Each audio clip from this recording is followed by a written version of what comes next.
Hello everyone and welcome back to another video. In this one I'm gonna show you how you can deal with your muddy tones. But before I begin, I just want to say that this will be a three-part series. In the first one, which you are watching today, I will be using the parametric EQ to handle with muddy tones. In the second video I'll be using the 3-band comp, which is a multi-band compressor inside the Line 6 Pod Go. And in the third video I'm gonna discuss how the microphones affect your sound, and how making an appropriate choice inside your cabinet section can help you resolve these problems. So if you don't want to miss out on any of these videos, please hit that subscribe button.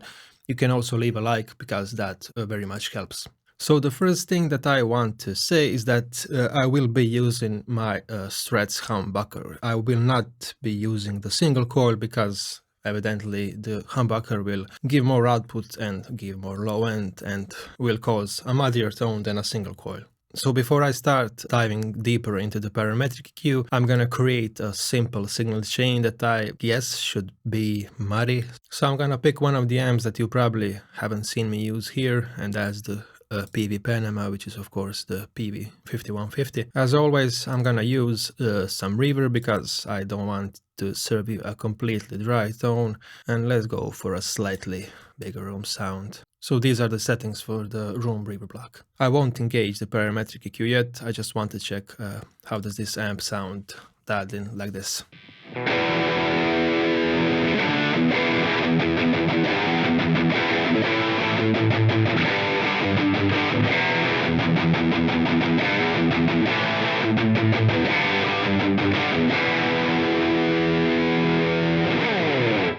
Before I proceed, I'm hearing some noise here, so I will turn on the input gate. I'm gonna lower the decay, I'm gonna find the sweet spot. So there's some noise here, so I'm gonna bring it up just a bit higher. Okay, let's make this tone just a bit more muddier. Let's increase the bass and let's increase the drive. And let's even lower the treble, so we're really making this extreme.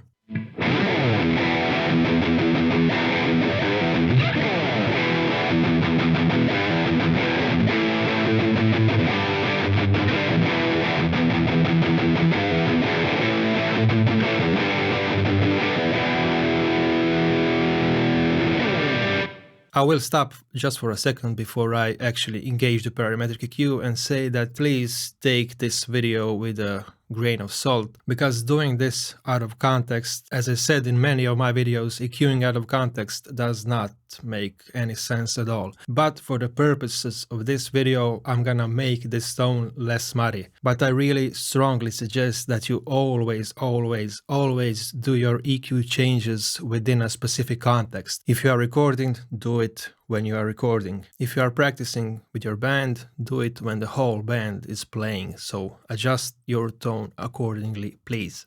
Okay, so let's finally start making some EQ changes. The first thing that I'm gonna do is set the high cut to be at 8K because I don't want any of the nasty high end coming through. So when you're dealing with a muddy tone, you can have two different perspectives on it, but I suggest that you combine the two. So the first way to deal with a muddy tone would be to add some treble to it. The second thing that you can do is to eliminate some of the low end. And as I said, it's best to combine both. So let's combine both. Let's eliminate and carve out some of the low end, and let's add some of the top end so this tone is not so muddy. So I'm gonna apply a low cut and I'm gonna put it at 90 Hz. And let's see if that makes any change at all for this tone.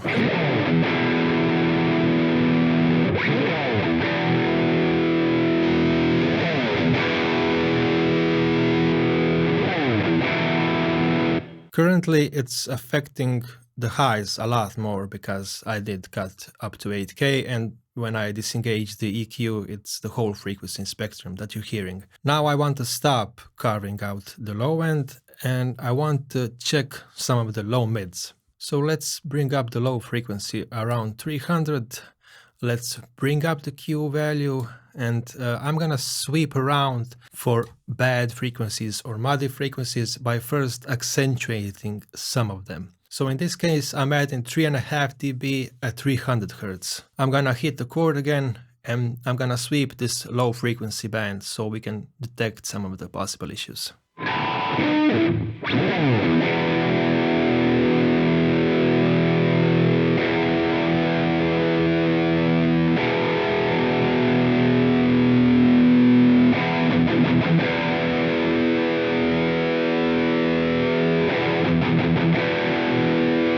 So right there around 370 it feels a bit muddy. So now I'm gonna leave the Q factor where it was, and I'm gonna eliminate those frequencies by 3.5 dB.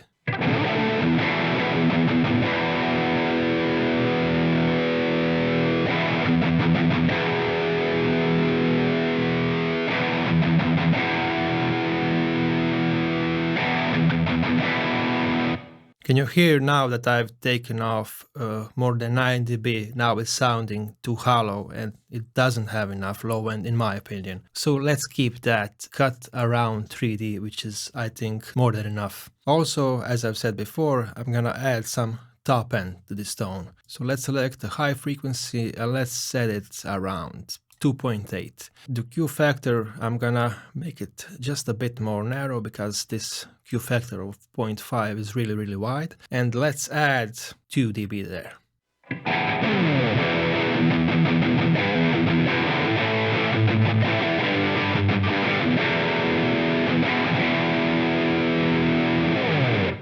Okay, now if I remove the changes I did so far, if I do this and if I do this,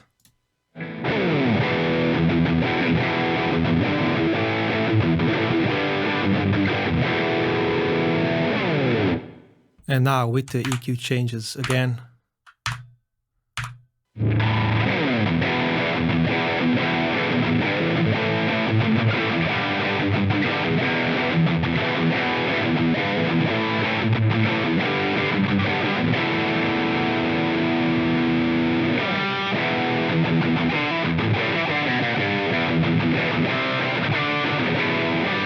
okay, this is where I'm gonna stop because, as I said, doing more changes to this tone out of context is completely pointless, unfortunately. But I hope that I gave you some ideas how you can make your tone less muddy. The first thing I did was apply some low cut, then I dip some of the low mids, and then I add some of the top end, which completely changed the balance of this PV 5150 tone. Anyway, that's it. In the next video, I'm gonna do the 3-band comp, which is again a multi-band compressor inside the Line 6 Power Go, another very powerful tone shaping tool. I'll see you all soon. Adio.